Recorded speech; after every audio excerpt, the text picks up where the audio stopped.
you know me well enough to know I don't like trying new things. And I'm fine with that because at this point in my life, I've kind of maxed out on, I don't feel like I need new stuff on like the agenda or, other things to think about. Right. And I've tried before to like this, but I'm going to give an attempt to try to like soccer again. So let me explain. Why? Well, thank you for asking why. I'll explain to you. So I was with one of my best friends this past weekend, and he watches it. And I was a little bit confused by that because it's one of those things of like, it's kind of like I feel like I still, even though I'm going to try to like it, soccer is like a gateway drug to like other awful things. Being like a vegan or... or kale. I mean, just anything that's evil. Don't bring up kale like that. You could, I wasn't going to bring up kale. You said vegan. Those are like but there's nothing trigger words for me. You can have kale and meat. But anyway, so fair enough. Go ahead. I don't agree, but... You can have a soul and murder people, but... Tomato, clamato.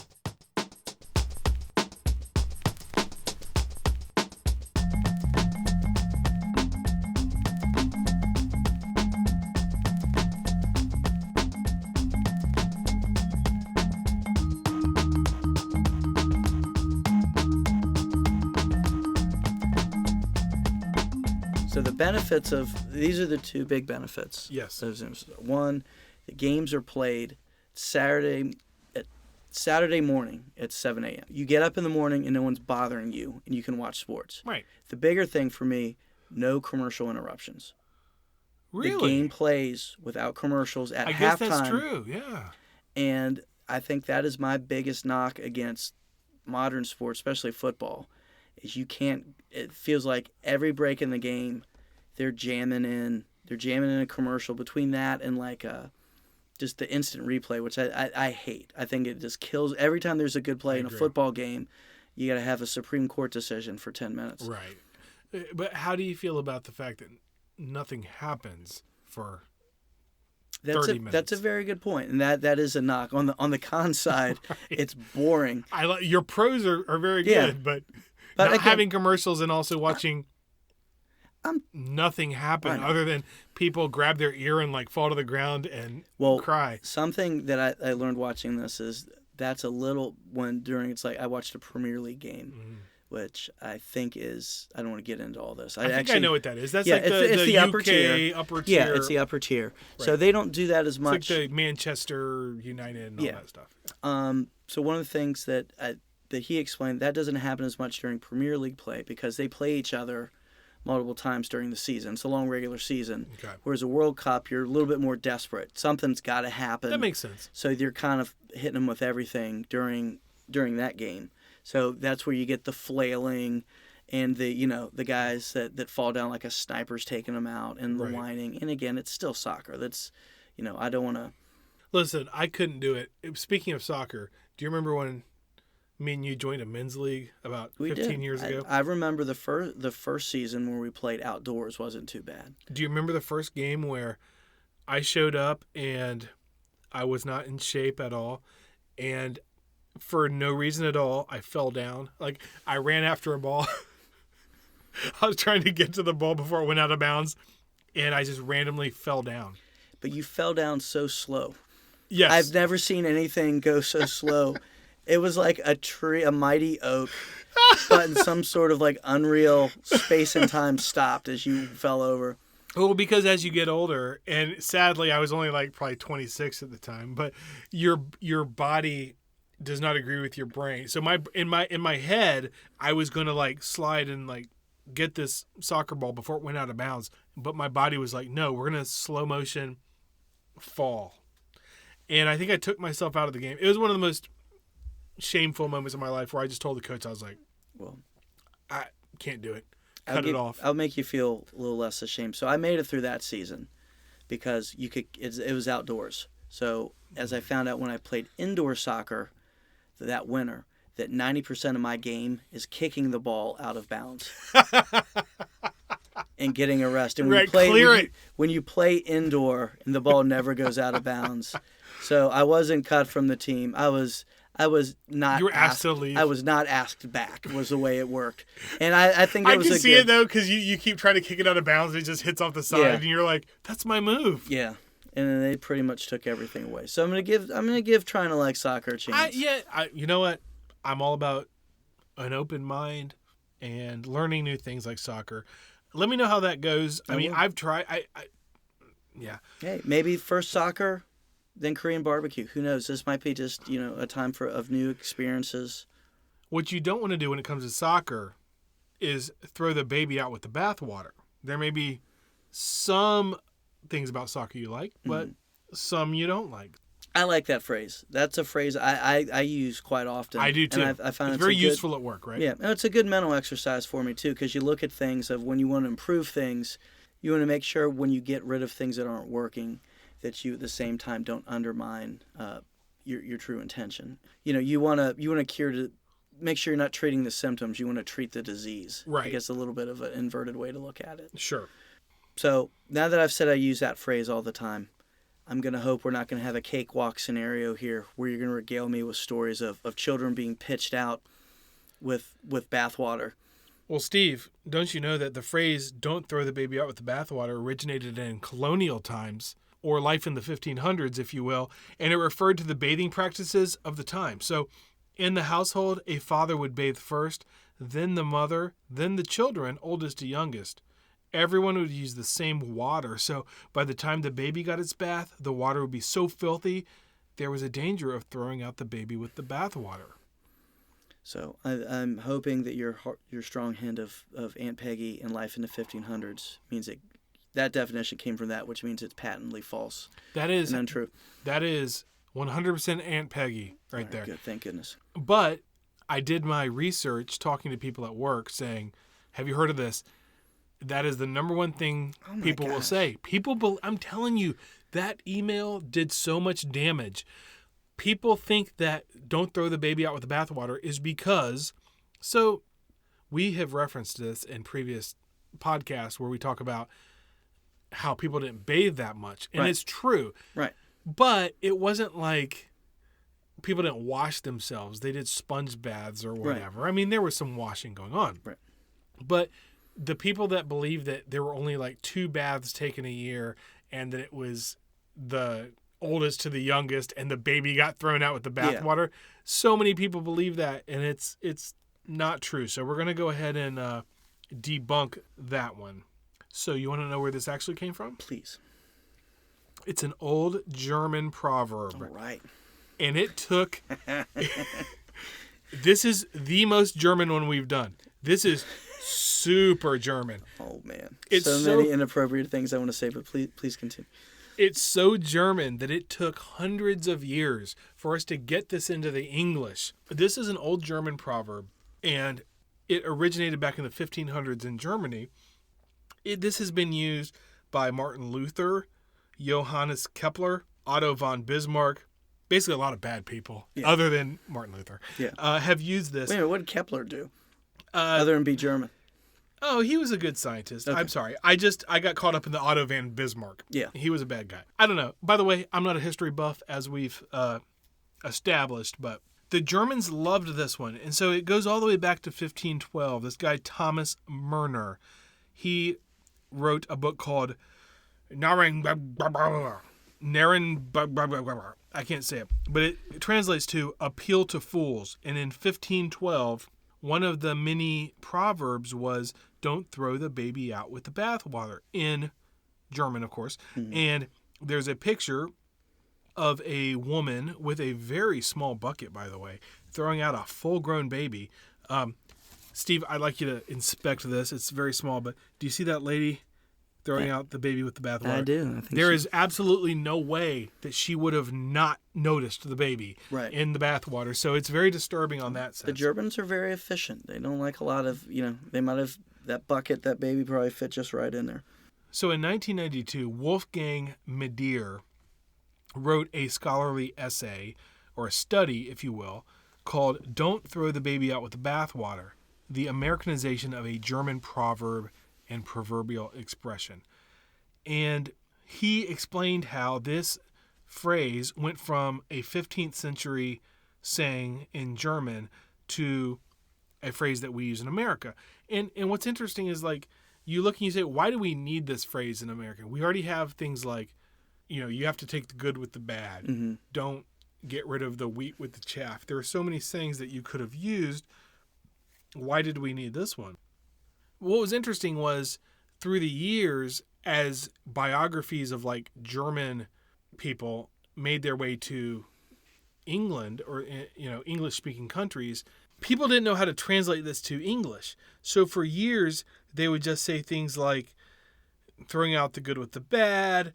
And then eventually it wasn't until the 1900s where somebody said, don't throw the baby out with the bathwater. So in 1849, Thomas Carlyle adapted the concept of throwing out the baby with the bathwater in his essay about slavery. So he said, it's important for us to empty out the bathing tub, not the baby along with it. Fling out your dirty water with all zeal and set it careening down the kennels, but try, if you can, to keep the little child. So what Carlyle is doing here is he's trying to urge his readers to join the struggle to end slavery, but he also encourages them to be mindful of the need to try to avoid harming the slaves themselves in the process. Bottom line is, it's incremental. Like he's saying slavery's bad, but he also says there are things that we need to keep within it. Right. So he probably, in our modern times, he was an abolitionist, but probably would not have a modern, he wouldn't have an accepted view on race, I imagine. Not at all. Yeah. So that's why I say incremental. I mean, he thought slavery was bad, but if you do a little research on Thomas Carlyle, he still was a little misguided, right? Yeah. But that is the first time it appears in English language. And it was a big deal because, again, this was read and this was digested, and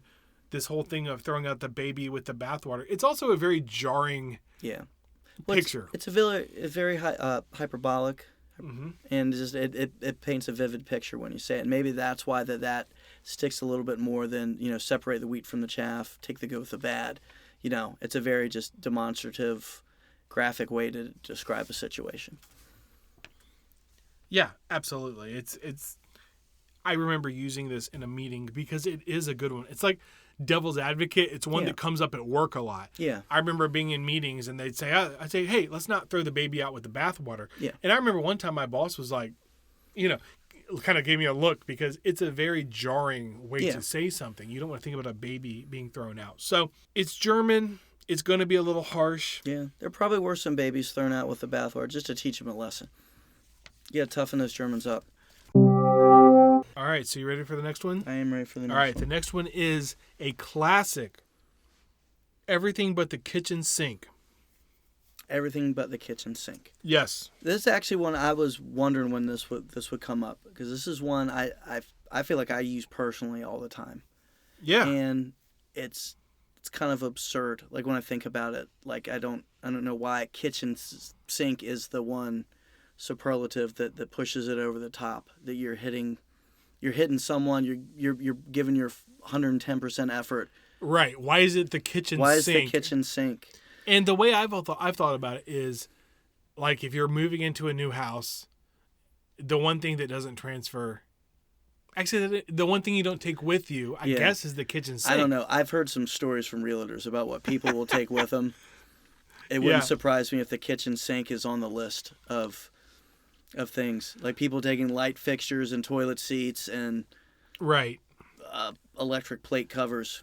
I've seen some weird contracts too where, yes. But the thing about this one, I'm going to go ahead and say it, there's not I felt like we had to do this one. I feel like it's like raining cats and dogs, elephant in the room. It feels like a example of what is an idiom. Well, here's a few examples. It's like 3 or 4. The disappointing thing is, unlike the last one, baby in the bathwater, there's not a definitive origin for this. In fact, no one really knows exactly where it came from, but when did it start showing up in the lexicon, though? Yeah, so it started showing up around, people think it came from World War II. So it had to do with bombing Germans and saying, we're giving them everything but the kitchen sink. So it was like shock and awe. Well, I could see that. The Germans are very clean. Maybe they would use that kitchen sink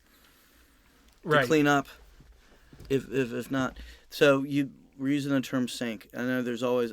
Sometimes I feel like I'm looking for reasons to tell you stories. So this gives me one. So I will need you to censor someone's name, but I'm gonna say their name. I can do that. So recently, my friends came over. That's exactly who they are.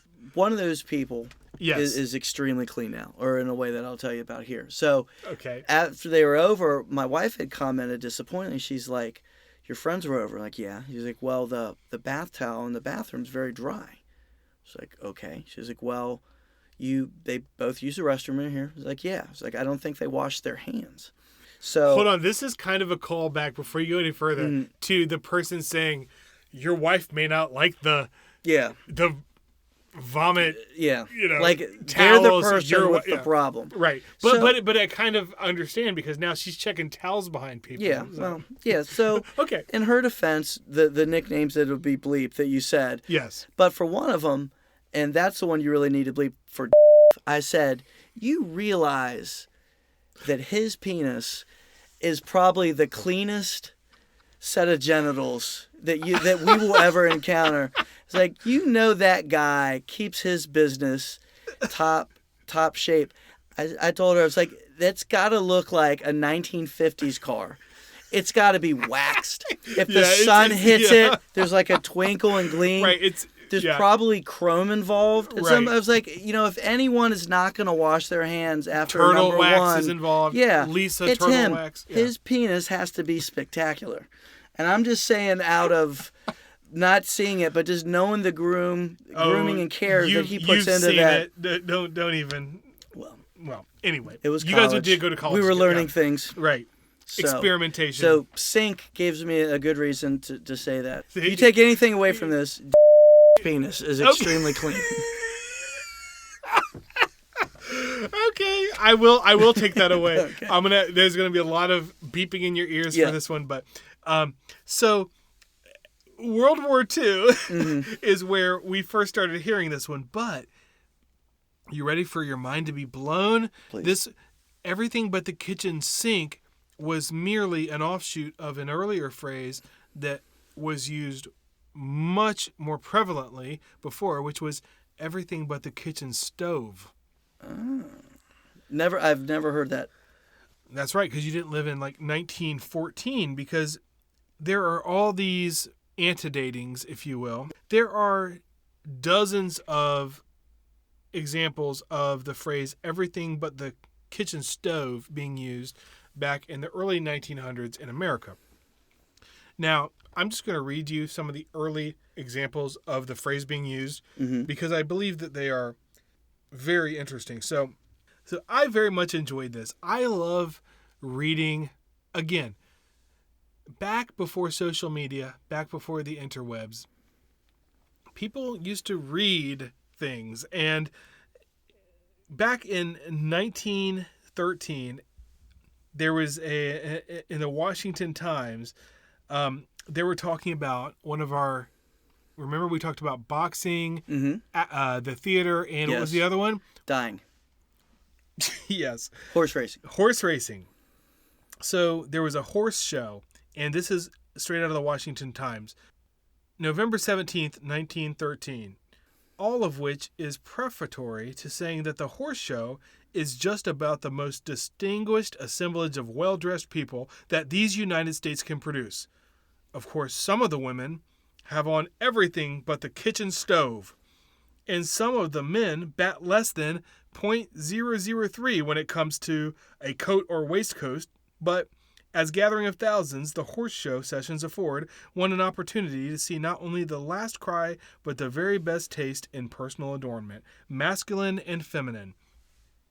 So as a fashion writer, talking about how all the women were wearing everything but the kitchen stove. And got a good baseball reference in there, too.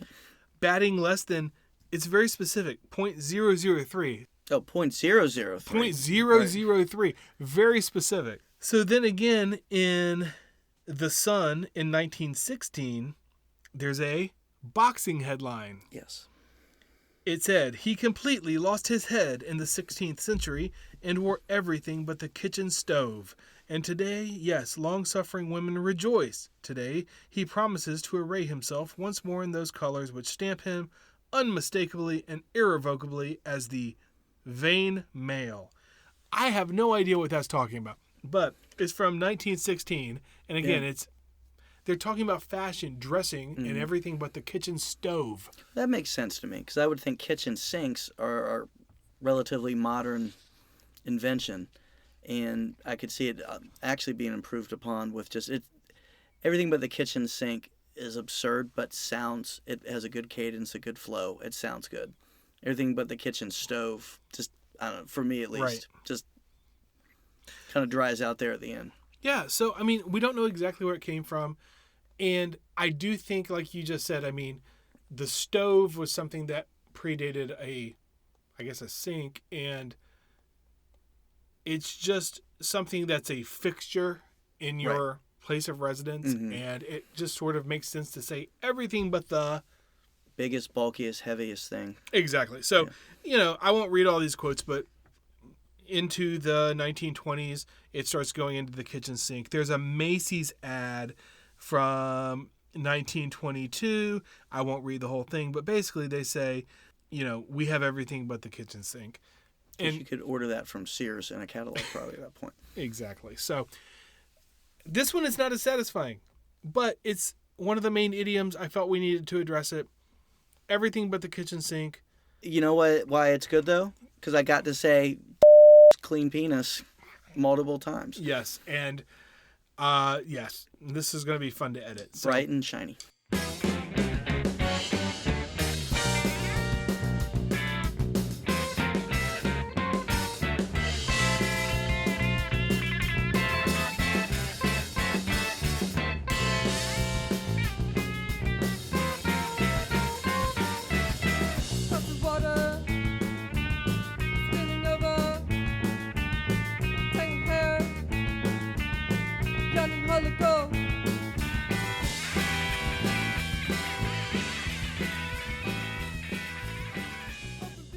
His penis has to be spectacular.